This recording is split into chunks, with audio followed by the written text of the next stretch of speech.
ফিলিস্তিনিদের উপরে দাজ্জাল এবং তার ইহুদি বাহিনীরা কেন এত অত্যাচার জুলুম করতেছে।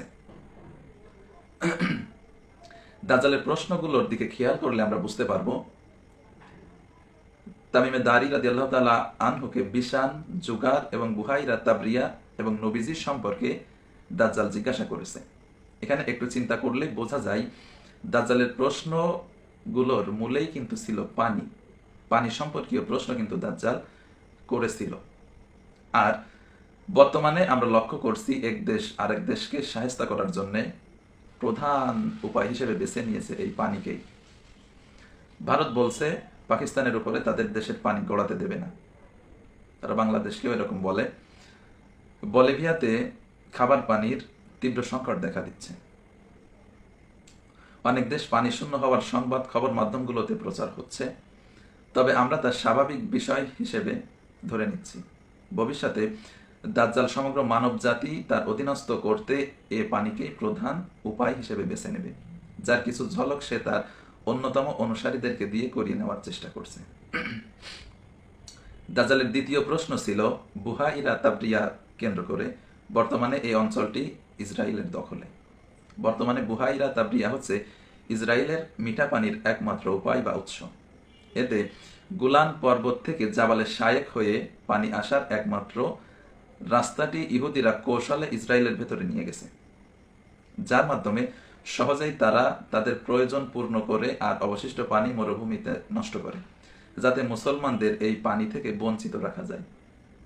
এতে জর্ডানের উর্বর জমিগুলো উজার ও বুহাইরা তাবরিয়া দ্রুত শুকিয়ে যাওয়ার আশঙ্কা রয়েছে। আর জুগার হযরত লূত আলাইহিস সালামের ছোট মেয়ে, তার নাম অনুসারে সে মৃত্যুবরণ করলে তাকে একটা ঝর্ণার পাশে কবর দেওয়া হয়। সেই ঝর্ণাকে তার মেয়ের নাম হচ্ছে জুগার। এই জুগারকে কেন্দ্র করে সেই ঝর্ণার নামটা হয়ে যায় জুগার ঝর্ণা। যাই হোক, এই জুগার ঝর্ণাটিও মৃত সাগরের পূর্ব দিকে আছে। দাজ্জাল, বিশান, বুহাইরা তাবরিয়া এবং জুগার ঝর্ণা সম্পর্কে প্রশ্নের কারণ নিয়ে ভাবলে দেখা যায় এই তিনটি পানির উৎসই গুলান পর্বতের সঙ্গে।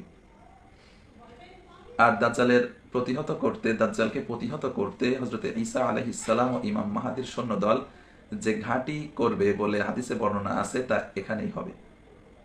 তাই কেন সে এসব বিষয়ে প্রশ্ন করলো তা স্পষ্ট। আর ইহুদিরা কেন তা শুকিয়ে ফেলতে চায় তাও কিন্তু স্পষ্ট। ইহুদি খ্রিস্টানরা মনে করে সামনের বিশ্বযুদ্ধ মিগড প্রান্তরে সংগঠিত হবে।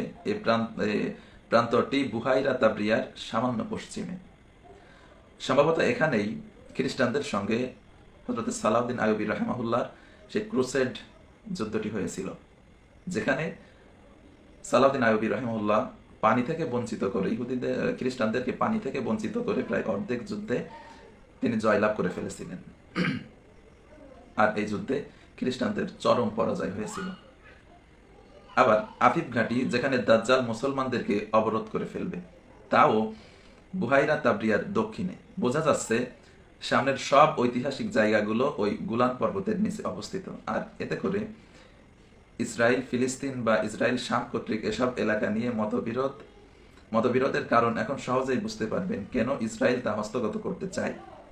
বিশ্ব কুফরি শক্তির নির্দিষ্ট কি লক্ষ্য এখানে নিহিত, যার কারণে ইসরায়েল বিশ্বের সমস্ত কুফরি শক্তির সহায়তায় নিরীহ ফিলিস্তিনদেরকে শেষ করতে মরিয়া হয়ে উঠেছে। ফিলিস্তিন ও মুসলমানদের উপর অত্যাচারের অসংখ্য কারণ আছে বা থাকতে পারে। তার মধ্যে প্রধান দুইটি কারণ হলো, যেহেতু সামনের সব ঐতিহাসিক ঘটনা এই জায়গাগুলোতে ঘটতে যাচ্ছে, তাই এই জায়গাগুলো তারা নিজেদের দখলে নিতে চাচ্ছে। আর এজন্য তারা ফিলিস্তিন ও মুসলমানদের উপরে অত্যাচার করছে। আর দ্বিতীয় কারণ হচ্ছে দাজ্জালের বাহিনী মুসলমানদেরকে প্রচন্ড রকম ভয় পায়। তারা জানে মুসলমানরা দাজ্জালকে মেনে নেবে না। খাঁটি মুসলমান যারা, তারা দাজ্জালকে মেনে নেবে না। মেনে নিতে পারে নাস্তিক আসাদ নূরের মতো মুনাফিক যারা, এরা দাজ্জালকে খোদা হিসেবে মেনে নিতে পারে, কিন্তু খাঁটি মুসলমান কোনোদিন দাজ্জালকে খোদা হিসেবে মেনে নেবে না, বরং দাজ্জালের বিরুদ্ধে তারা যুদ্ধে অংশগ্রহণ করবে। আর সেজন্য তারা ফিলিস্তিন ও মুসলমানদের উপর অত্যাচার করছে। তারা কোনো মুনাফিক মার্কা মুসলমানদের উপরে অত্যাচার করছে না। যাই হোক, ফিলিস্তিন বা যে জায়গাগুলোর কথা বললাম, পরবর্তী সমস্ত ঐতিহাসিক ঘটনাগুলো কিন্তু এই জায়গাতেই ঘটতে যাচ্ছে আল্লাহ নবীর হাদিস অনুযায়ী। আর এজন্যই কিন্তু দাজ্জাল এবং তার ইহুদি বাহিনীরা, তার সহায়করা এই জায়গাগুলোকে নিজেদের আয়ত্তে নিতে চাচ্ছে, নিজেদের দখলে নিতে চাচ্ছে। তাহলে আমরা স্পষ্ট হলাম যে ফিলিস্তিনের উপরে দাজ্জাল বাহিনী কেন এত খেপা।